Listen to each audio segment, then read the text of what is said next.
On entend parler partout de transition vers une économie verte. C'est le grand sujet du moment. Mais qui tire vraiment les ficelles?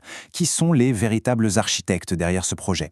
Aujourd'hui, on va plonger un peu dans les coulisses. On va s'intéresser aux réseaux d'influence, à ces idées qui germent comme celle du profit social et qui sont en train de modeler, assez discrètement d'ailleurs, ce grand changement mondial.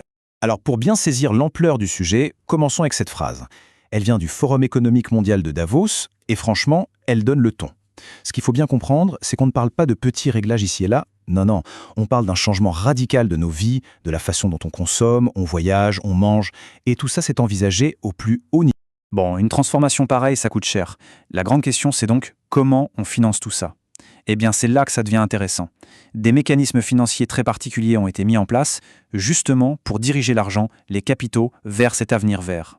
Et l'outil numéro 1 pour ça, c'est ce qu'on appelle l'investissement à impact. L'idée au fond, elle est assez simple à saisir. L'argent investi doit rapporter un profit financier, bien sûr, mais il doit aussi, et c'est ça la nouveauté, générer ce qu'on nomme un profit social ou environnemental. Et attention, un profit qui doit être mesurable. C'est vraiment le moment où la haute finance se met au service d'objectifs de société bien définis.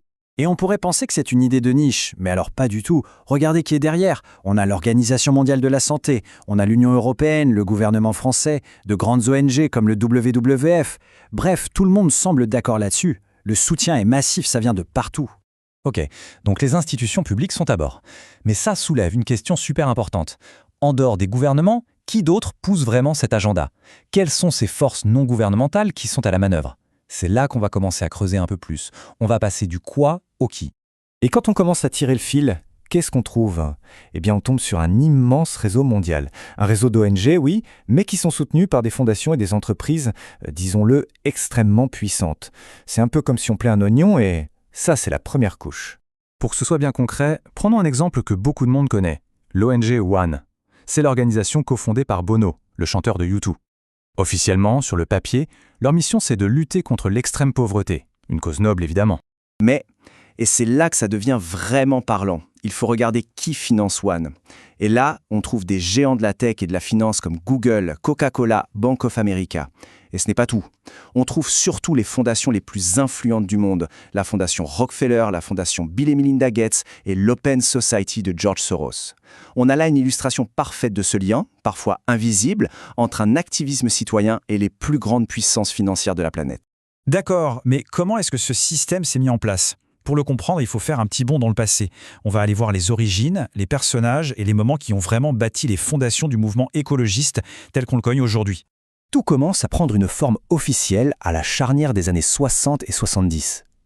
Le grand moment, le point de bascule, c'est la conférence de Stockholm en 1972. C'est vraiment l'acte de naissance de l'écologisme au niveau mondial. Et juste après, dans la foulée, ça débouche sur la création du Programme des Nations Unies pour l'environnement, le fameux PNU. Et au cœur de cette histoire, il y a deux personnages absolument centraux. D'abord, Maurice Strong. C'est un peu le grand organisateur de l'époque, c'est lui qui orchestre la conférence de Stockholm et devient le premier directeur du PNUE. Un homme de réseau avec des connexions très haut placées. De l'autre côté, on a Stephen C. Rockefeller, l'héritier. Il n'est pas juste là pour le nom. C'est lui qui va prendre les rênes de la rédaction d'un document idéologique fondamental pour la suite. Et ce fameux document, quel est-il? C'est ce qu'on appelle la Charte de la Terre. Il faut vraiment voir ça comme une sorte de texte fondateur. D'après les analyses, c'est une des clés pour comprendre la philosophie qui se cache derrière une bonne partie du mouvement écologiste d'aujourd'hui. Officiellement, le but est immense. Rien de moins que de donner un cadre éthique à toute l'humanité pour le XXIe siècle. Le projet, piloté par Stephen Rockefeller, est présenté comme une sorte de nouvelle déclaration des droits de l'homme, mais version durable et pacifique.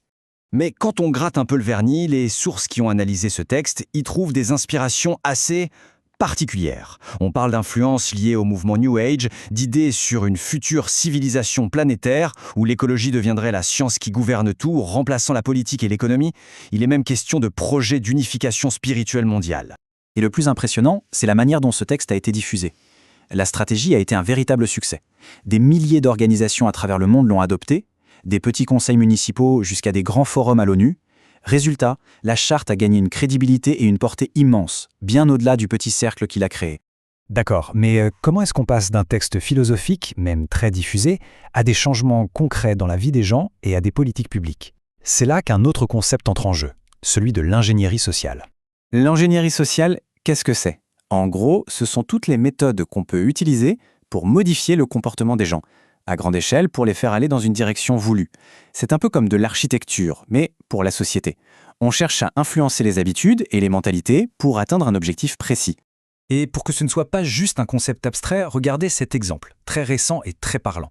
En 2019, le grand journal britannique The Guardian annonce qu'il change officiellement son guide de style. Fini le terme changement climatique, jugé trop neutre. Désormais, ils parleront d'urgence climatique ou de crise climatique. Et ils l'assument complètement. Le but est de modifier la perception du public. C'est de l'ingénierie sociale par le langage, en direct sous nos yeux. Alors, où est-ce que tout ça nous mène? Quel est le but final? D'après l'analyse des sources, l'objectif ultime de toute cette construction, ce serait de mettre en place une nouvelle forme de gouvernance mondiale, une sorte de système de gestion planétaire qui serait guidé justement par tous ces principes éthiques et écologiques qu'on vient de voir. Alors, en voyant tout ça, la question finale s'impose d'elle-même. Est-ce qu'on a affaire à un simple réseau d'influence, un peu désordonné, ou est-ce que c'est un agenda mûrement réfléchi et planifié?